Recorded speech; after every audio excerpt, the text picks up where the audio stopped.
বিসমিল্লাহির রহমানির রহিম। আসসালামু আলাইকুম।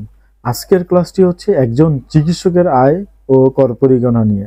আশা করছি পরীক্ষার্থী ভাইদের উপকারে আসবে। এই অঙ্কটি পাবেন আমার লেখা ইনকাম ট্যাক্স রিটার্ন সলিউশন বইয়ের 128 পৃষ্ঠায়। তাহলে আসুন আমরা স্ক্রিনে অঙ্কটি দেখি এবং এর সমাধান করার চেষ্টা করি।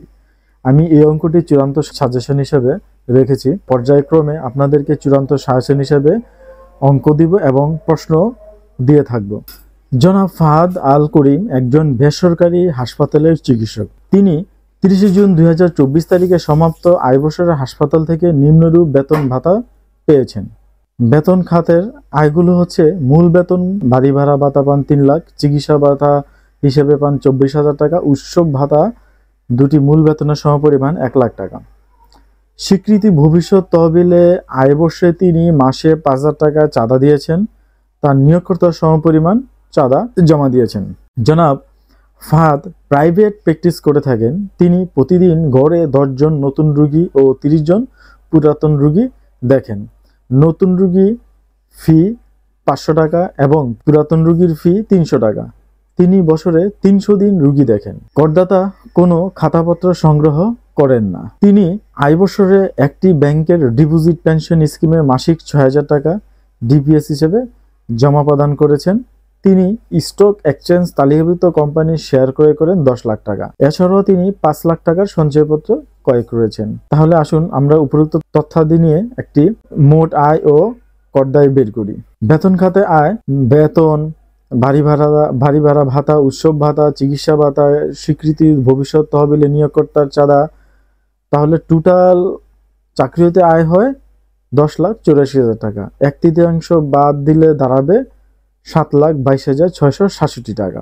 ব্যবসা হতে আয় এই কারণে বললাম যেহেতু উনি রুগী দেখেন, এটা একটা ব্যবসা, কনসালটেন্সিকে ব্যবসা হিসেবে গণ্য করা হয়। তো নতুন রুগী দেখেন 10 জন 300 দিন 500 টাকা করে 15 লাখ টাকা। পুরাতন রুগী দেখেন 30 জন 300 দিন 300 টাকা করে 27 লাখ টাকা। তাহলে মোট প্রাপ্তি হয় কত? 42 লাখ টাকা। দাবি খরচ করব আমরা এখান থেকে কনসালটেন্সি ফার্ম হিসেবে আমরা 1/3 1/3 খরচ বাদ দিতে পারি। তো সেই হিসেবে 14 লাখ টাকা বাদ দিলে হবে 28 লাখ টাকা। 28 লাখ টাকা ব্যবসায়ীতে আয়। তাহলে মোট আয় দাঁড়ায় হচ্ছে 35,22,667 টাকা। 35,22,667 টাকার উপরে পদে কর আসবে 6,38,167 টাকা। এখন আমরা কর রেয়াত দেখি তার বিনিয়োগের পরিমাণ কি ছিল। ভবিষ্যৎ তহবিলে নিজের এবং নিয়োগকর্তার চাঁদা হচ্ছে 1,20,000 টাকা। ডিপিএস হিসেবে জমা দিয়ে থাকেন 11,000 টাকা করে, 1,32,000 টাকা।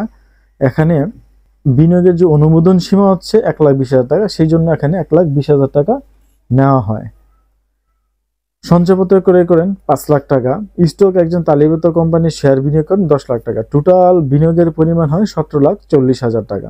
এখন আমরা কর রেয়াতের পরিমাণটা বের করব। মোট অনুমোদনযোগ্য বিনিয়োগ হচ্ছে 17,40,000 টাকার 15% 2,61,000 টাকা। মোট আয়ের উপরে 3% 1,05,680 টাকা।